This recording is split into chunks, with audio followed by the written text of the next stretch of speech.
Is Fabrizio Romano about to quit reporting on football transfers? The Twitter mega journalist has hinted at a change in approach for the future, saying, "I'm probably not going to continue working in the transfer market the way I'm doing right now for much longer. It's time to change the approach, the view. But this will be another topic soon after the transfer window closes." Now, I think it's fair to say the years haven't been too kind to Fabrizio Romano if you take into account the absolutely massive impact he had at the beginning of his career.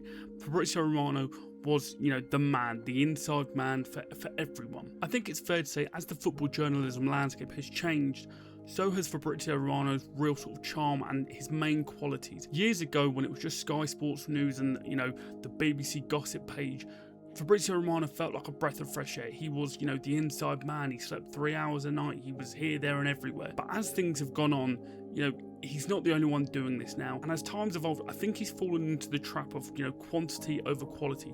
Sometimes reporting sort of, 15, 20, 25 tweets about the same transfer.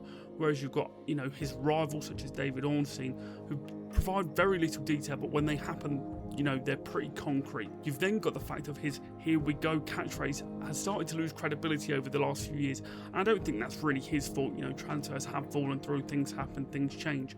But, years ago, the "here we go" was concrete. That was all you needed. You've only got to look at the Yandy Amande transfer this window, where, don't get me wrong, he was proven right, the transfer happened.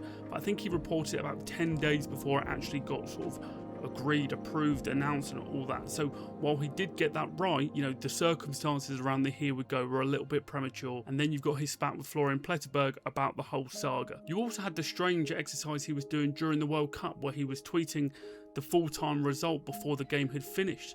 I think it was the Norway game where he had tweeted that it had finished 2-0. Brazil then went and got a penalty and scored it, and then it got deleted and re-uploaded with 2-1. Now, don't get me wrong, the rest of his stuff, it's fine, but that was just a really weird exercise. But I think it's fair to say a change in approach is probably needed from him.